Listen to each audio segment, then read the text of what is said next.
Hi, and welcome to the session on how to motivate yourself at work from careerright.com. One of the qualities that you would see all the employers seek in an employee is high self-motivation.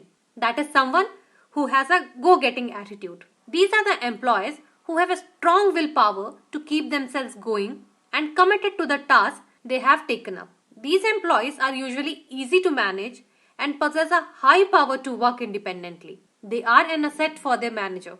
You would often see that employees with low level of motivation need more spoon feeding by the manager. Their anxiety and frustration level is usually high. They aren't very productive and creative and possess a low self-esteem. While the employees who possess a high level of motivation are optimistic, confident, enthusiastic, and have strong willpower with an ability to bounce back and finish what they have taken up at hand. There can be various sources of motivation in a person's life, like you yourself, family and social circle, environment, or someone whom you may look upon to. Out of all these sources of motivation, the strongest one is self. All other factors may vanish, but if you possess a strong willpower and positive thinking, your motivation level will definitely bounce back, even if it has taken a dip for the time being. Here are some tips to increase your ability to think positively. 1.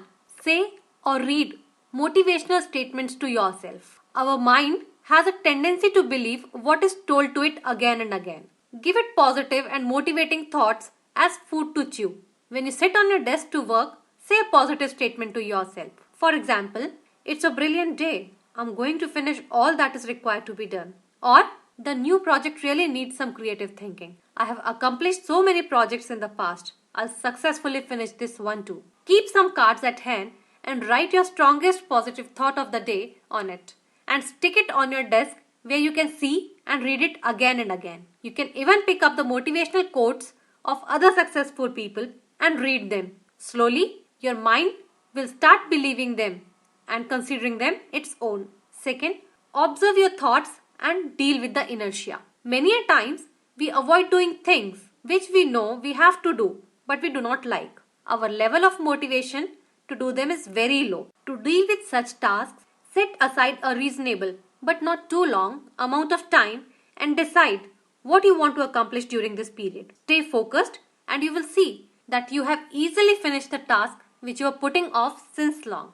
For example, if you do not feel motivated to write the short weekly report you are required to submit, notify yourself that I avoid doing this job. Now, set aside some time on a fixed day and tell yourself that at the end of these 2 hours, my report will be ready. You will start to see that you are doing it more regularly now. And this regularity will further add to your level of motivation. Third, enter into constructive self-criticism. Negative criticism sabotages your motivation and confidence. The only way to motivate yourself in such a situation is to criticize yourself constructively. For example, if you are unhappy with the project report you wrote yesterday, look at it again and ask yourself, where is it lagging and how can I improve it? Rather than thinking that it is useless, see which are the good points covered by you and then tell yourself it has the right facts and figures to let the management make a decision. The explanation part is not that effective, but I can improve it by adding following 5 points. You will see yourself writing a much effective report than you had expected. The next one, set challenging but achievable goals. Goals provide us a sense of direction and build up our level of motivation. When you are not able to see your destination clearly, you don't know what you are trying to achieve and how much effort does it require. Ultimately, you lose the vigor. So, set some challenging but achievable goals. The goals which are very easy to achieve do not add fuel to motivation. It is the challenge in achieving those goals which acts as a real motivator.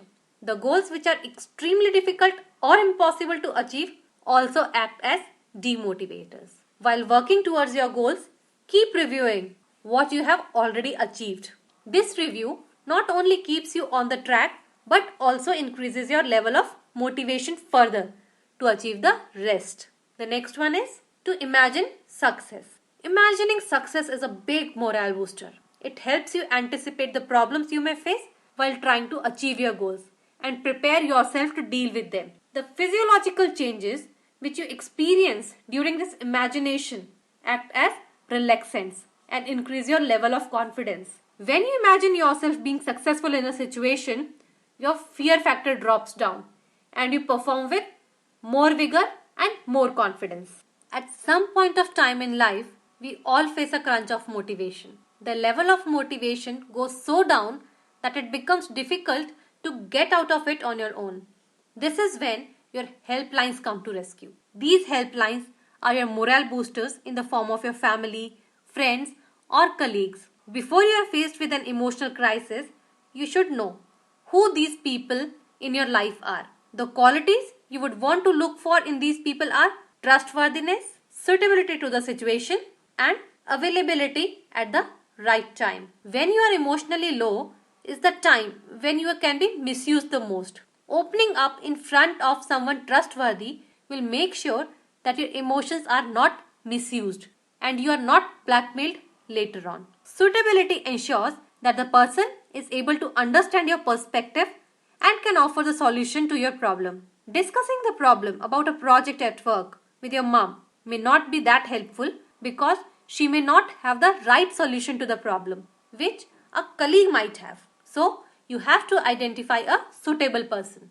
Availability is the largest of three factors that you would bank upon. Someone who is trustworthy and suitable but not available cannot help you much. So, you need to look up on the people in your family and social circle and gauge them on these parameters while you prepare your safety net. While expecting that they are able to offer you a constructive solution, you have to ensure that you tell them everything as it has happened. Putting your feelings into words also ensures that they are vented out and you feel light. Ensure that you reciprocate the kindness of your family and social circle and you are available to them in their time of need or otherwise.